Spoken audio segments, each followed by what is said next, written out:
Regular viewers of the agenda know that we often discuss religion. After we've had those discussions, viewers have asked that more attention be given to how different organized religions treat women. And so that's what we're going to do tonight. Here to help us do that, in Regina, Saskatchewan, via Skype, Brenda Anderson, professor in the Departments of Religious Studies and Women's and Gender Studies at the University of Regina. In Waterloo, Ontario, via Skype, Doris Jacobs, professor in the Department of Religious Studies at the University of Waterloo. And with us in studio, we have Marian Taylor, professor of Old Testament at University of Toronto's Wycliffe College, and Safia Chowdhury, founding member of Outburst, an organization that is working on building opportunities for Muslim young women and girls. We want to start by helping people understand the role of women in major religions around the world. I know it's difficult to describe the religious practices of millions of people in just a few sentences. But Brenda, can you briefly describe the diversity of women's interactions with Hinduism? Well, of course, there's a wide diversity, and I think we'll all use that disclaimer.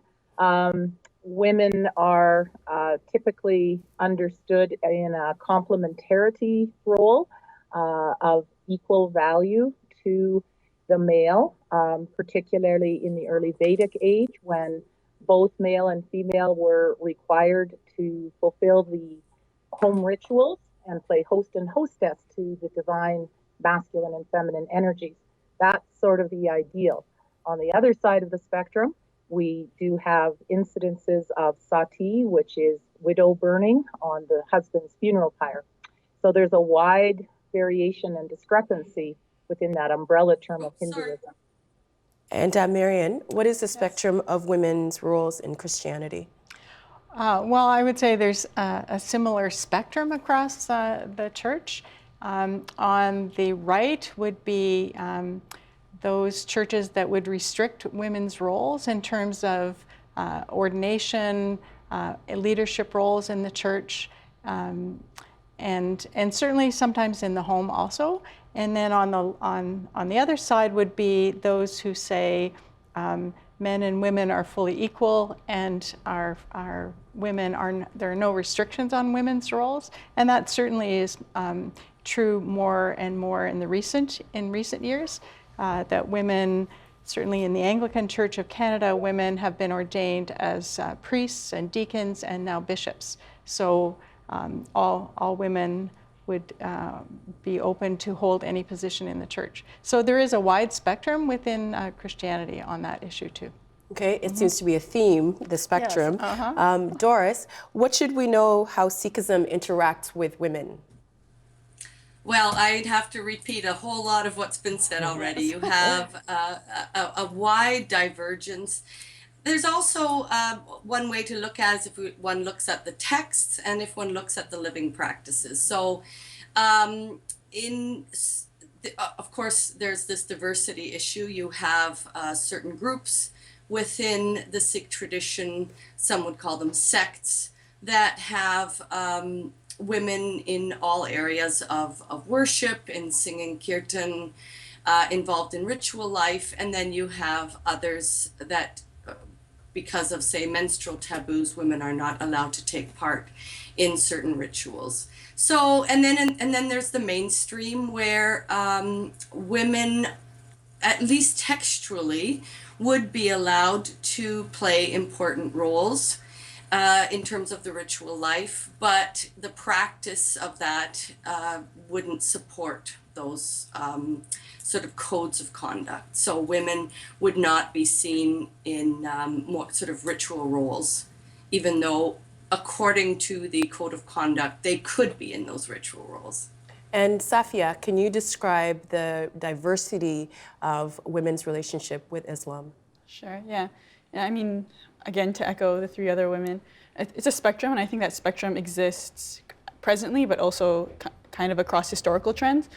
So, I mean, in Islam, we base our practice and base our beliefs and base a lot of the way in which we engage with the world on the early tradition from the Quran and the sayings of the Prophet, peace be upon him. And from that early tradition, we see a greater space made for women, which I think has slowly degenerated potentially over time, more so, I think, exacerbated for our current period, I would say, in the last few hundred years. But there is a reclamation occurring in many spaces. So you have women who kind of fight for that equal space and that equal say, and then there's also the belief that women should take a more backseat role. So that spectrum, I think, exists at a contemporary level, but also from a historical lens as well. I wanted to pose this to you, Brenda. Can you give us a quick definition of patriarchy? Oh, okay, sure. Well, I think probably we should start by saying it's a social ordering or construction that places more value on men as being superior and having more authority than women, who are seen as being secondary or derivative. And it's often touted as the natural order of things. So if you're talking from a religious perspective, this is what God wants of us, and this is how we were designed. And it's based on a hierarchy of God speaking to men, and then women can't really access the divine other than through men. So it's about power and social ordering. Science can use patriarchal lens as well and say that they can prove men are superior, but of course, again, it's a social construction and ordering. And what happens is that then our systems of governance, familial, social, political, and religious can be used to support that ideology. So in general, do you think that religion has a patriarchy problem? Absolutely. A lot of feminists within faith traditions will argue that the ideal messages are egalitarian, and that's why they revolutionized the world, and many, many women followed and continue to follow the faith, but that over time, like it was said, that there's a degeneration and that patriarchy is instituted or reinstituted. So it comes into question of who has the authority to interpret the ideal, which might be scriptures or rituals, depending on the religion. And Marian, what do you think? Yes, I think that's a very helpful way of talking about patriarchy, but it's interesting in the most recent literature on ancient culture, like ancient Israel, for example, that scholars are now using the term heterarchy rather than patriarchy to describe Old Testament culture, for example, because there are multiple hierarchies, not just those between men and women. And that is what, when you read the stories of women in the Old Testament, they're not all the same, and they don't all reflect a strongly patriarchal situation. And so often you get hierarchies within women's lives, for example. And so it's not just gender, but age and culture and religion also play into this. So it's sometimes it's more complicated than simply saying it's a patriarchal culture. Because a friend of mine, if you ask students, for example, what's patriarchy, they'll talk about it in, women are all submissive. And then you read the stories about Deborah being a judge or Sarah bossing Abraham around, and you think, well, this is a different portrait of women. So we have to be aware of the fact that it's more complicated than just saying, well, all the texts come from a patriarchal culture. It's more complex than that. But what about now? You still have certain religions where women can't be at the top of the church, or they can't run the organization. Right. Isn't that still a gender divide? Yeah, there are still those problems, certainly in the Christian church, and certainly different churches, like different within the spectrum. It's more or less a problem in the church, but I think historically, like the question is the culture out of which the religious texts came, is that a culture we need to hang on to? And I would want to separate that to say that the culture of the Old Testament is not something you have to repristinate, right? That you can move forward. And certainly interpreters throughout history have seen the texts themselves as challenging patriarchy and seeing other visions of how the world might be organized within texts, and then they run with that. And women especially, I think, have done so much to change the way, to challenge cultures and patriarchy, especially the systems that are oppressive to women. And so it's not, you can't use a blanket statement to say it's all patriarchy and all bad, because there are all kinds of more complex things going on that of gender, race, age, and all of these things also tie into all of the, to the term heterarchy, which maybe is more helpful. Doris, what do you think of what's been said so far? I would agree with a lot of it. I think issues like class also need to be taken into consideration when you look at, in my work, some of the really interesting things that are happening where Sikh women, for instance, a small group are wearing turbans, and as a sign of sort of Sikhism being egalitarian. But you know, if you look at where is that coming from? It's coming from a particular age group, particular university women's groups, and then not exclusively, of course. But and so when you're talking about university, when you're talking about education, then you have issues of class that come into it. Certainly, in Punjab, the heartland of Sikhism, women don't wear turbans, and so it's very much a diasporic kind of a phenomenon, which I find really fascinating in terms of sort of coming to an understanding of this incredible complexity. But yeah, there's the whole notion of layers of privilege, patriarchy being one of them. However, I would say that patriarchy as a lens still must be upheld. If we just look at scripture, if we look at religious institutions, it's men running the show, it's men that have interpreted the scriptures, men wrote the scriptures, and very much often in line with a male notion of God. And Safia, what do you say to people who see your hijab as some kind of, as a form of oppression?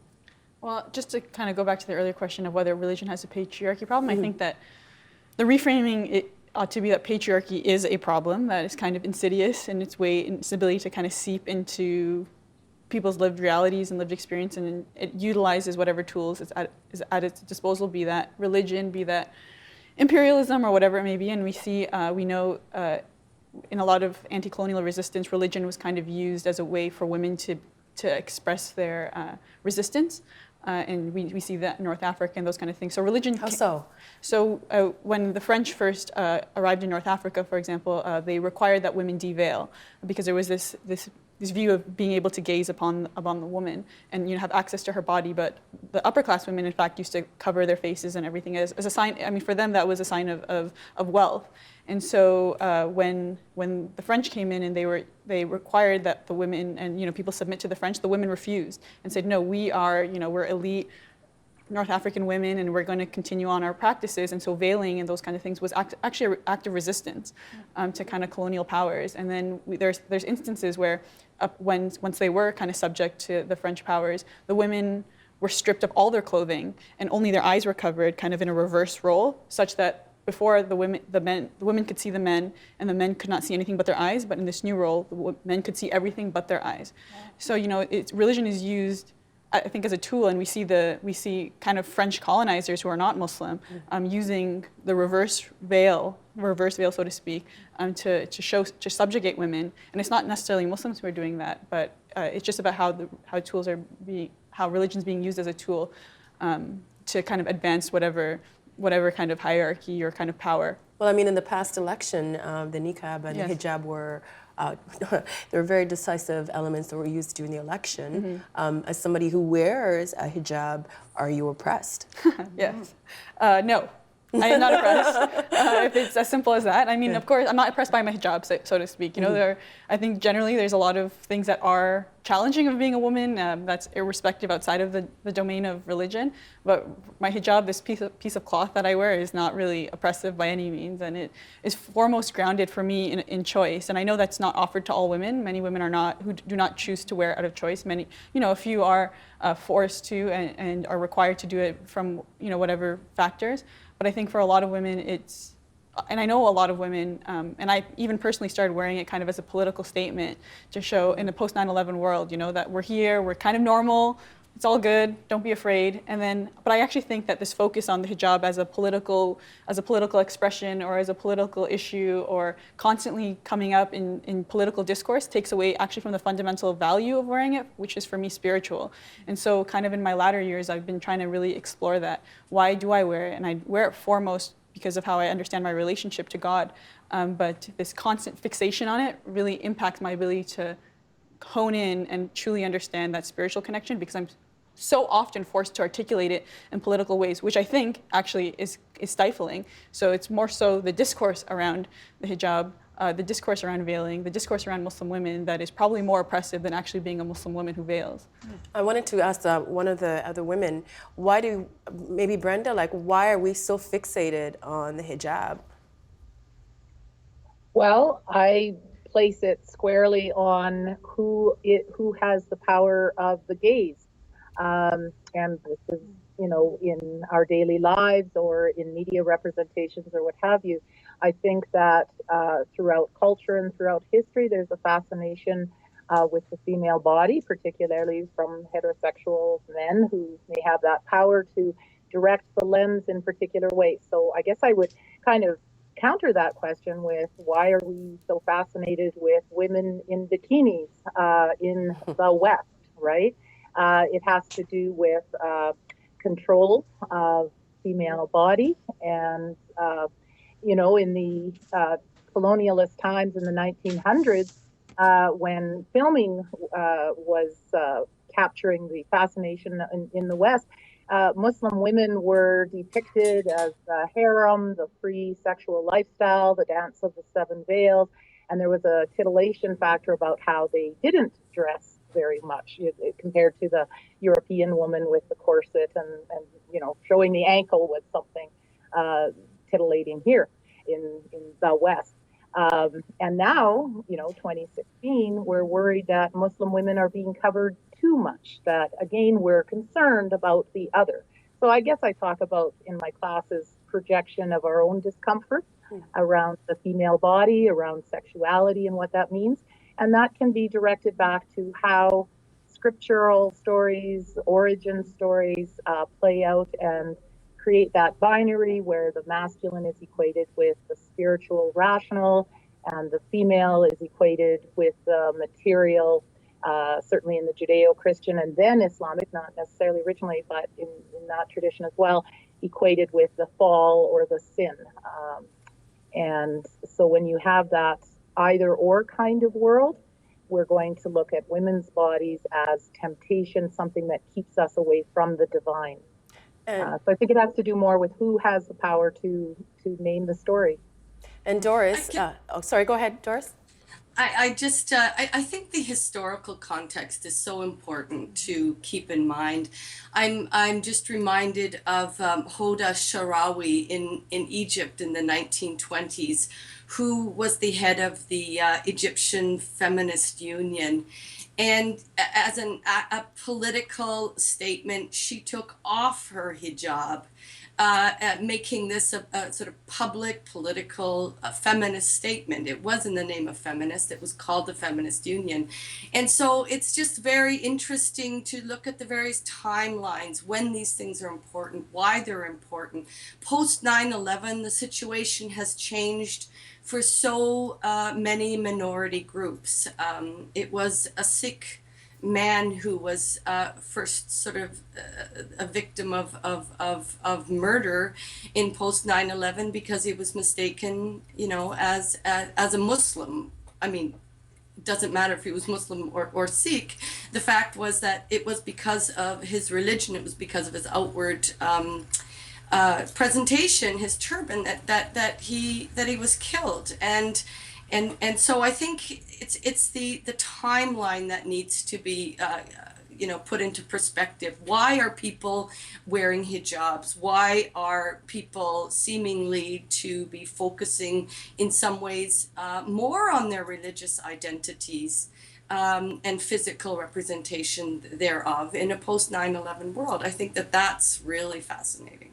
Sophia, did you want to add anything to that? Yeah, and I generally think that a lot of the discourse around, there's no choice involved in dress, or that it's a kind of a sign of patriarchy. Or sometimes I've been accused of internalized patriarchy and those kinds of things, and just generally oppression. Oh, because you're wearing a hijab, then yes, you're, and I defend my choice to wear it, and and people respond sometimes, well, you've internalized that patriarchy. And I actually find that argumentation to be incredibly infantilizing. It assumes just because I'm a woman and I choose to do something that a man told you to do it. Yeah, that that I don't have any of that agency myself, and so it's kind of this strange expression of feminism that I find oftentimes then leaves a lot of people out, and then makes us the children who can't actively use our minds because we do something different than what someone else considers to be acceptable.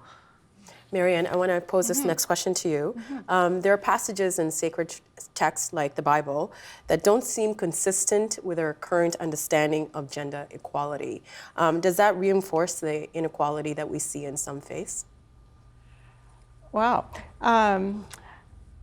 Yes, there are some difficult texts in the Bible that would suggest women's role that women's roles are restricted. And for example, there's a verse that says women shouldn't teach, right? Or women should have their heads covered, or women should have certain roles.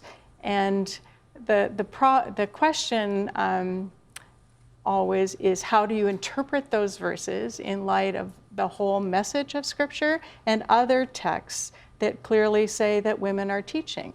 So that's the challenge and the interesting part of the history of the interpretation of the Bible. It's which verses get forefronted and which verses become the lens through which other verses are read.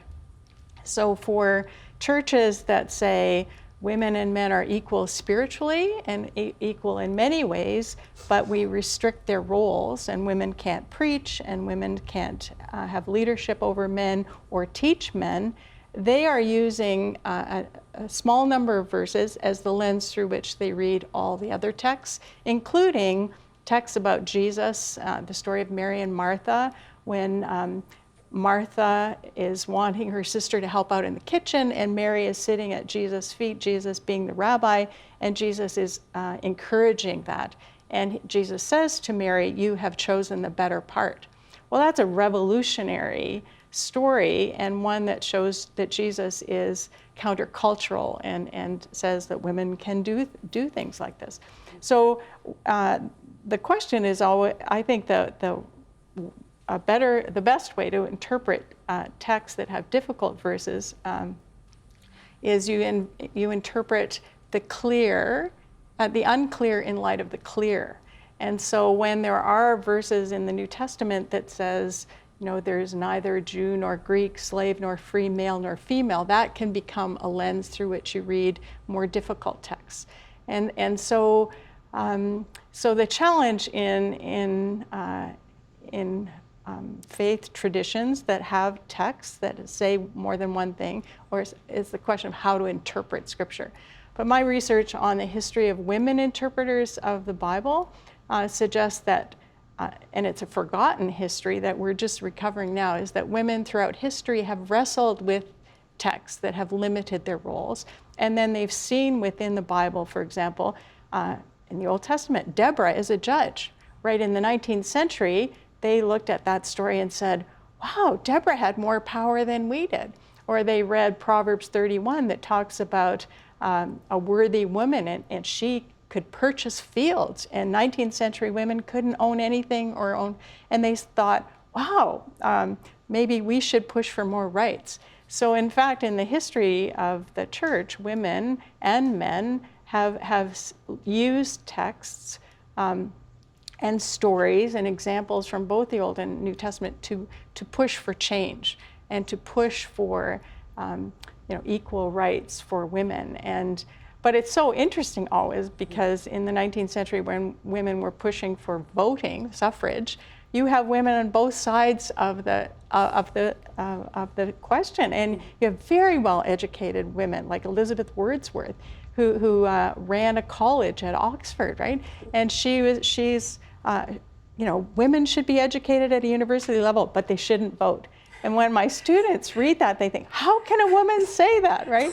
So it's complicated, right? And we are complicated beings, and we read texts through the lens of our own experience and other lenses.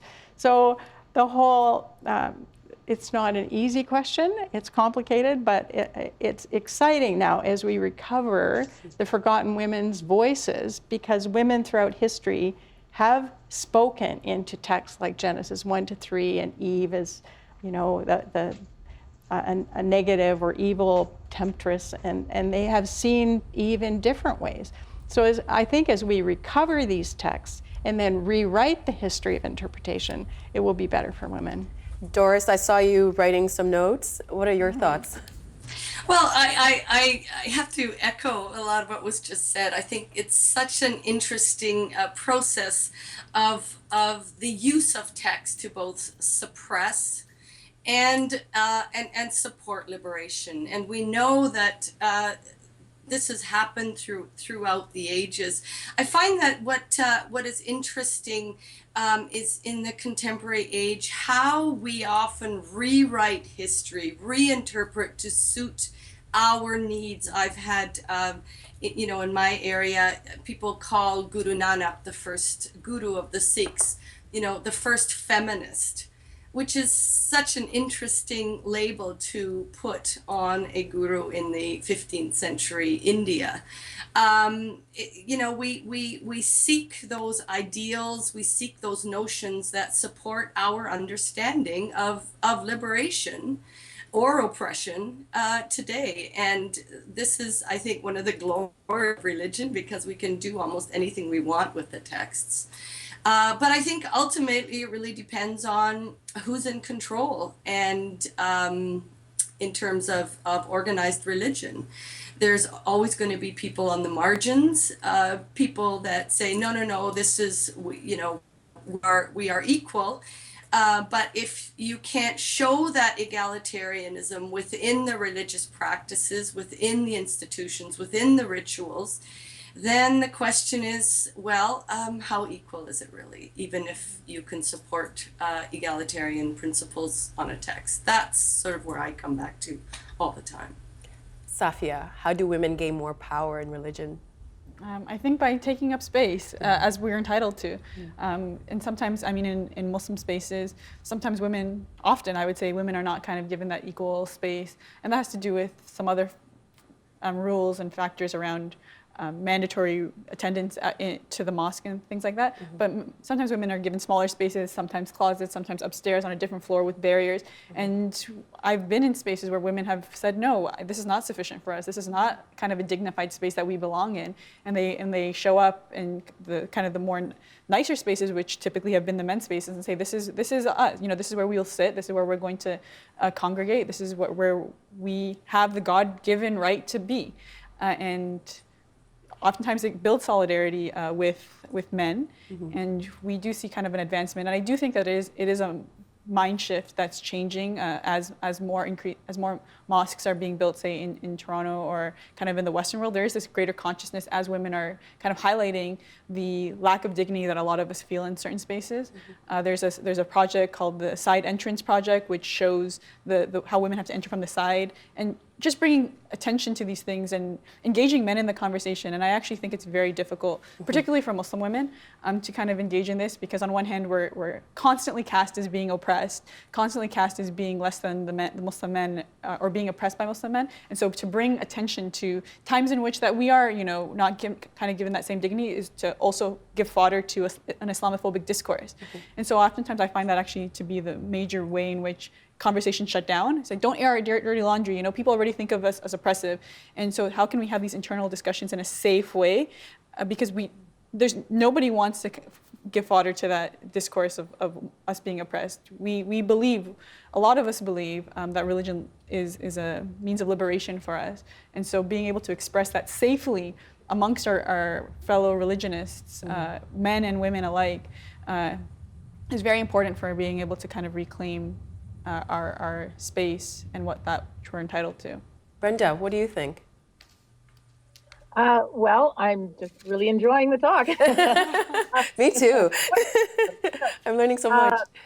Yeah, I think that again it has to do with looking for allyship, and I would echo that it's not patriarchy that we are trying to replace that with women ruling. That's often a misdirected kind of thinking, but that the religions have survived because they often do speak to the marginalized, like Doris said, and so who are the marginalized in our society? Often that is women. It could be queer people. It could be people because of the color of their skin, their economic status, all those intersections. And so I think that women within faith traditions can build bridges between all marginalized people with those liberatory messages they find in their faith, and also between one another. And that's something that's kind of interesting in interreligious dialogue with women of faith who are finding space for themselves at the interreligious dialogue table as well. Often, again, masculine table, often directed by men, but increasingly having feminist and female input, different ways of dialoguing, different motivations. Um, and I think that's a strength. I wanted to bring some numbers into the conversation. The Pew Research Center has a new report on gender demographics in the world's major religions, and they found that there are slightly more Hindu men than Hindu women. The number of Muslim men and women are pretty much equal. Jewish women outnumber Jewish men by 52% to 48%. That gender divide is even larger in Christianity. And 54% of Buddhists are women, while 46% are men. Finally, they aren't a religion, but 59% of atheists are men. That Pew report also looked at how religious Canadians are, and they found that more Canadian women pray daily.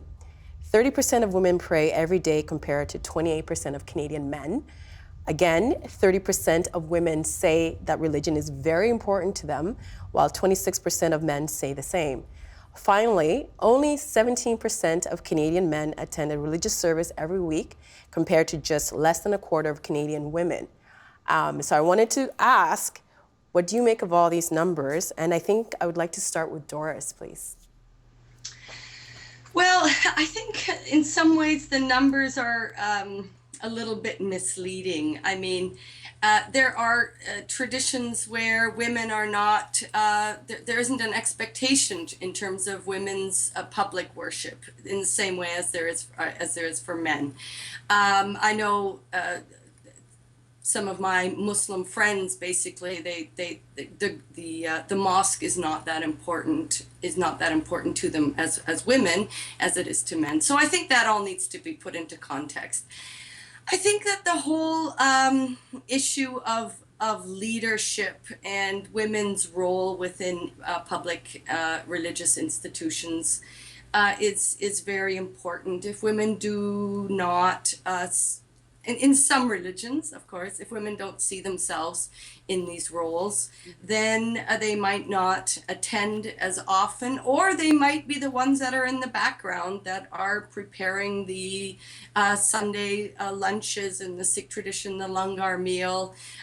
They are sort of propping up the institution. I think that's sort of an interesting and important role that women often play within the institution. But I also, I think the numbers also show, however, that, religion plays an important role.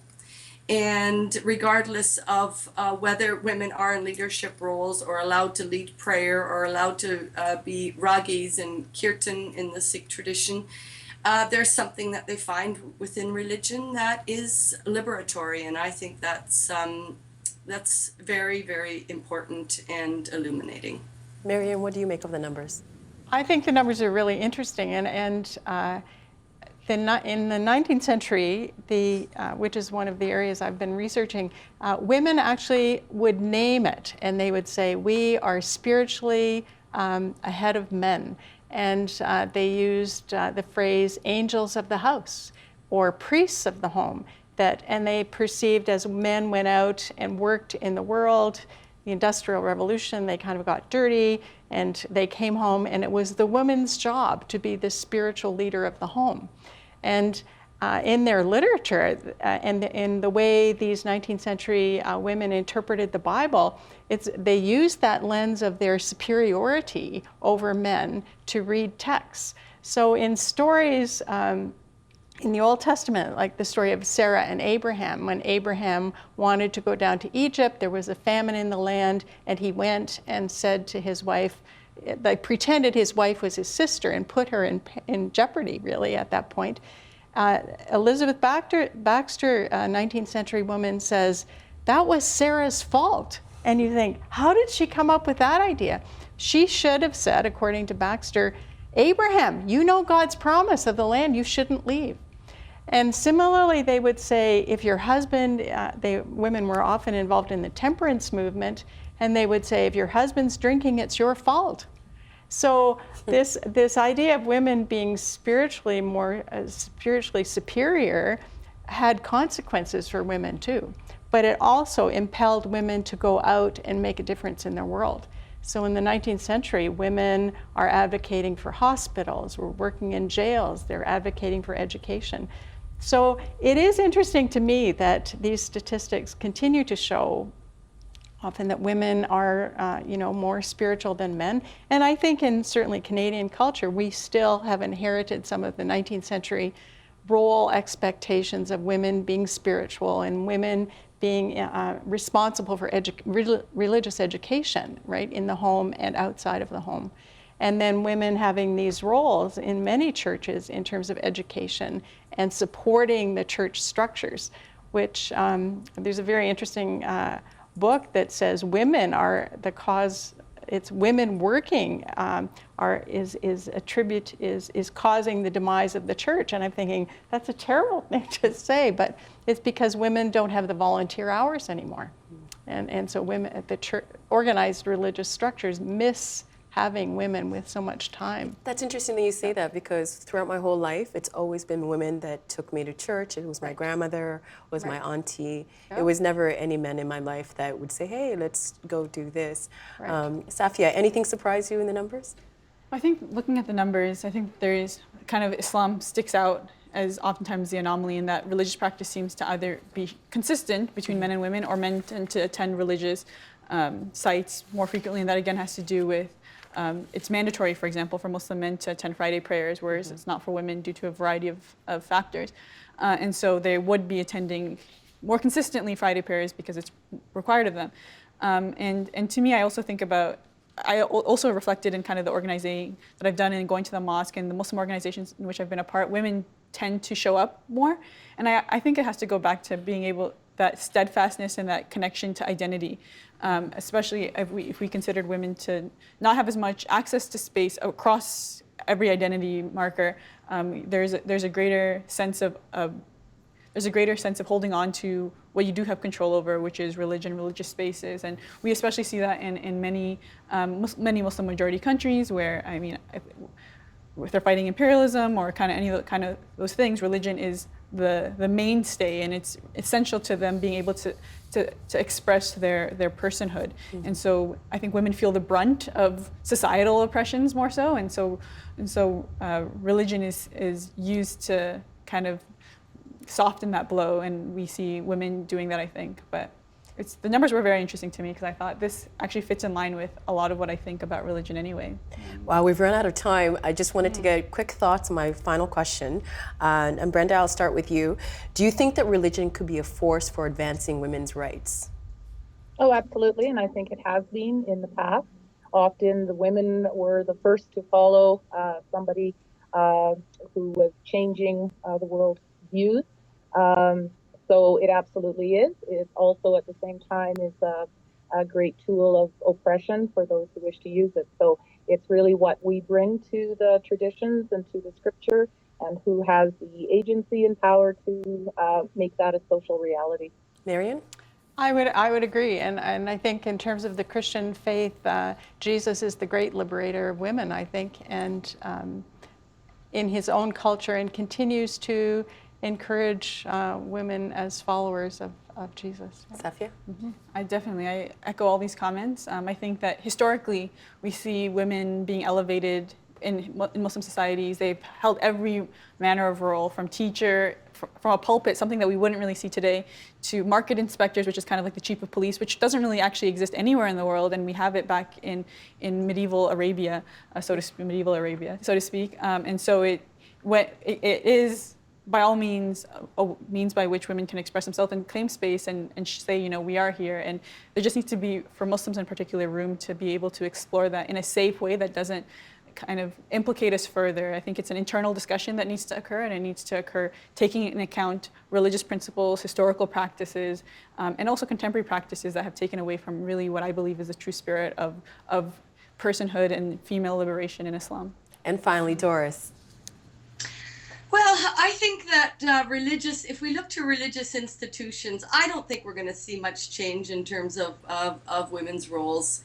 They tend to be far more conservative, and the power dynamics are not going to easily let males give up on their dominant positions. However, I think it's religious ideals that are very much empowering women, and I'm thinking about the Sikh tradition, to move outside of the Gurdwara and into activist network and changing the world in far greater ways. In some ways, I think some youth are giving up on the religious institutions, and are saying, based on the principle of equality that we believe in, that our faith is based on, or our tradition is based on, we're going out to change the world. And the institutions will be lagging behind, but there's some really amazing stuff that's happening, particularly among Sikh youth, young people, that the Sikh Activist Network, for instance, that are doing incredible things. And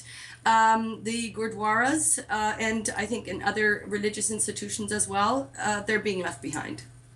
Thank you so much, everyone. This was a great conversation. Marian, Safia, Doris, and Brenda, thank you very, very much. Thank you. Take good care. Help TVO create a better world through the power of learning. Visit supporttvo.org and make a tax-deductible donation today.